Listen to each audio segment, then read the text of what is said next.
This essay I cannot even claim authorship for. It was provided to me by a dear friend who got it from a dear friend of hers.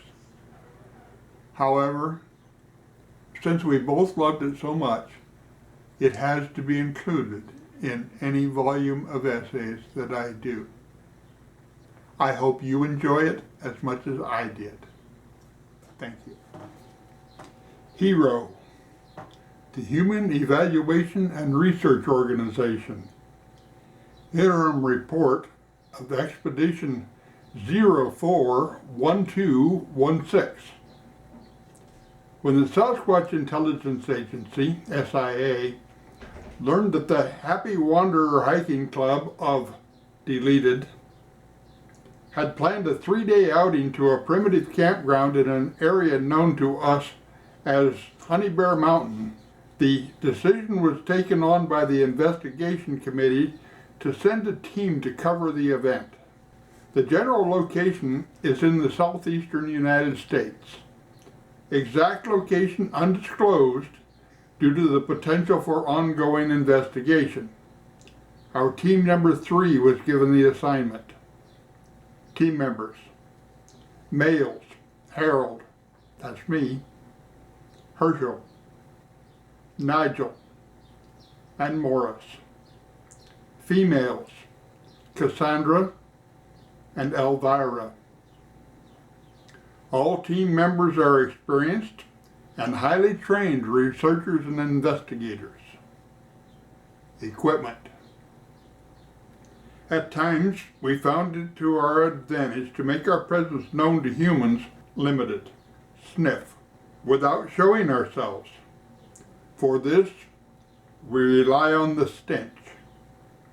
We obtain this from Simply Nauseous Infusion, who make the product available in handy aerosol cans and in a number of custom blends. Our choices for this exercise were: females, Cass and Allie chose Thom, damp forest, day-old garbage, and honeysuckle. Males: Herschel, Nigel, and I selected mild male. That's a wet dog musk with a hint of rotten cabbage. Morris, our extrovert, opted for barf. That's skunk, ammonia, rotten eggs, open sewer, rotten meat, rotten fish, and gorgonzola. All investigators also carried an aerosol can of sniff, tried and true narcissus pheromone. One whiff of this odorless compound gives humans an uncontrollable feeling of being watched. Causes the hair on the back of the neck to stand up and makes goosebumps rise on their arms. Objective. As we have been observing humans for centuries, we believe we know most of what can be learned about them. However, we continue the program to keep pace with any improvements in their equipment and also to document any previously unobserved human characteristics. It's taken on our part that no injury comes to any human during these exercises. All investigators were cautioned that they were not, under any circumstances, to allow themselves to be photographed by humans as anything more than amorphous blobs in the wilderness. It is realized that some of our kind think that it would be to our advantage for ourselves to appear crisply and clearly in photographs. However, we are staying with our principles. This policy will remain in effect until humans relent and guarantee us fair and reasonable compensation for our time and effort in posing for them. Preparation.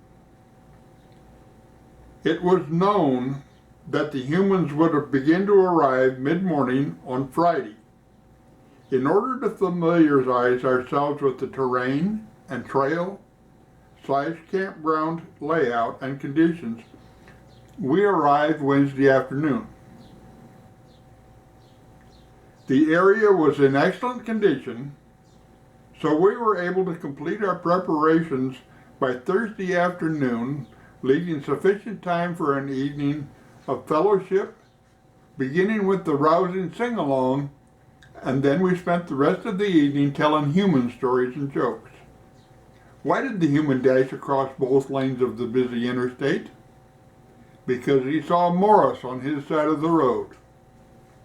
Morris laughed so hard at this that he choked, and a piece of the rattlesnake he was eating came right out through his nose. Before dawn the next morning, Friday, Morris was dispatched to the paved road to obtain some specimens of suitably aged roadkill for use in an experiment we wished to perform. He found several excellent samples. In spite of eating most of them on his way back to our position, a sufficient amount remained for our purposes. At 0930, we gathered to coordinate our first evolution, the arrival. At 10:30 a.m., the club members began arriving.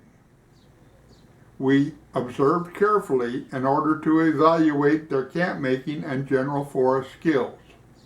Observed. 50% displayed average capabilities. 15% received above average marks. 10% were deemed to be superior.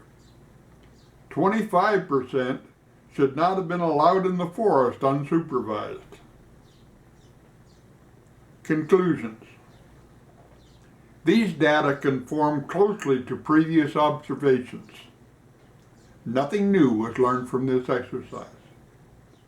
The next exercise was to evaluate the human powers of observation and determine gastronomical preferences. After the campers had finished their evening meal and were gathered for informal social activities, Herschel, quietly and unobserved, made his way to the edge of the camp clearing. He tossed a portion of Morris's properly aged roadkill into the clearing, made a couple of bird calls, and silently withdrew. Immediately, 3 campers, obviously birders, wandered to the edge of the clearing to try and determine why a Tennessee warbler was up and singing at 10:30 in the evening. They located our bait, and soon all campers were gathered to examine the properly aged roadkill. Observed. 10 instances of audible gagging. 7 cases of reflux. 18 tossed cookies. Samples were carefully gathered and were submitted for analysis. Conclusions. These data closely conformed to previous observations. Nothing new was learned. Humans possess extremely weak stomachs. We spent the remainder of the evening carefully observing the camp in order to prepare for tomorrow's first exercise. Finally, our well-honed powers of observation and hearing paid off as Ellie and Nigel discovered a group of 6 males who were planning a morning hike to the top of the mountain via a remote trail. We quickly crafted our detailed plan of observation. The first encounter.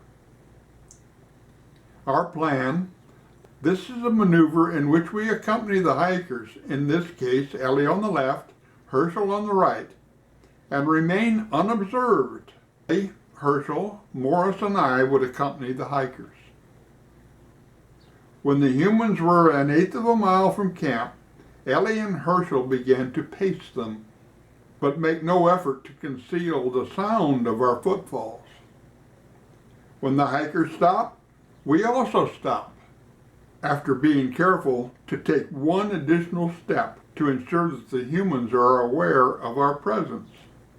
After 3/4 of a mile of pacing, Herschel and Ellie reverted to the concealed silent mode to allow the hikers to relax.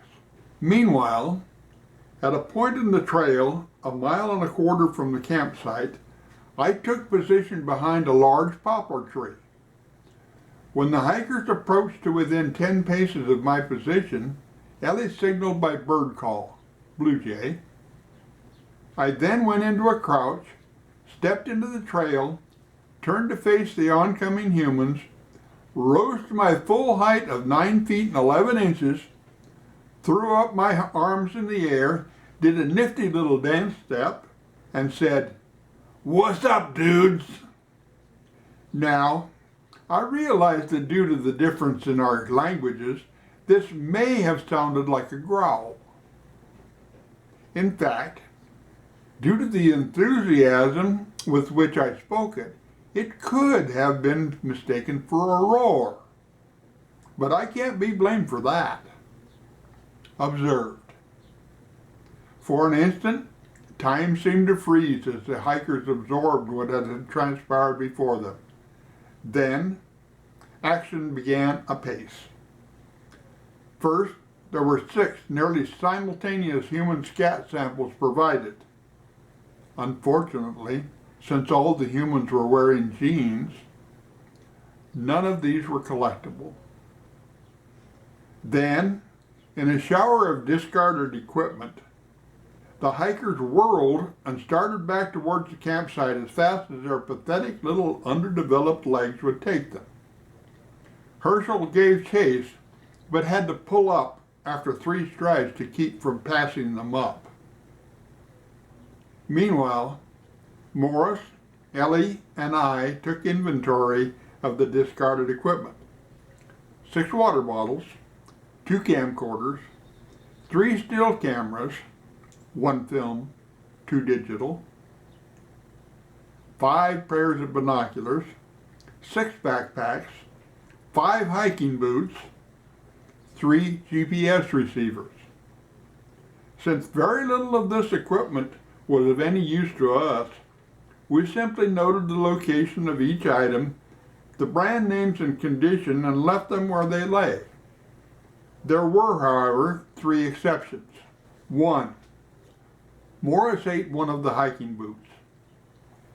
Although it had a pleasant aroma of properly aged roadkill, he found it to be somewhat tough and not entirely to his liking. Ellie thought the knapsacks could be modified for useful service as handbags or fanny packs, so she retained 2 of those. We all enjoyed the glazed donut and chocolate bars, at least those we could keep from Morris. After our former hikers reached campsite, they breathlessly told their story. Their fellow campers quickly convinced them that their eyes were playing tricks, and that all they had seen was an opossum. After hearing this, all the researchers began calling me Herr Opossum. I became so angry I didn't speak to anyone for 20 minutes. Conclusions. These data closely conformed to previous observation. Nothing new was learned. Humans are the slowest vertebrates in the forest. The next encounter was, as happens from time to time, an unplanned and spontaneous experience. Yet it was an encounter which provided more information than we have been able to gather for quite a while. The second encounter. At dusk on Saturday, a female, we later learned her name was Alicia, left her campsite to answer a call of nature. Cass was in her sector at the time and accompanied her, unobserved silent mode, on her trek. When Alicia found just the right spot and assumed the position to take care of business, Cass stepped into the open in front of her, gave her a friendly smile, and uttered a low whoop, our language for gotcha. Observed. All investigators were extremely impressed by Alicia's speed and agility. According to Herschel, our expedition statistician, she covered the 109 yards back to her campsite in 10 seconds flat. This was even more impressive considering the fact that Alicia accomplished this with her jeans around her ankles. At one point, we looked on in horror as she was headed directly for a large blackberry bush. If she encountered those vicious briars at the speed she was moving, she would seriously injure herself. As it happened, we needn't have worried. None of us had ever seen a human, or any animal for that matter, run across the tops of blackberry bushes. Upon reaching her campsite, Alicia breathlessly related her story. Her fellow campers quickly convinced her that her eyes were playing tricks, and all she had seen was a raccoon. All researchers then began referring to Cass as Cass the raccoon, whereupon she became so angry she wouldn't speak to us for 20 minutes. Conclusions/recommendations.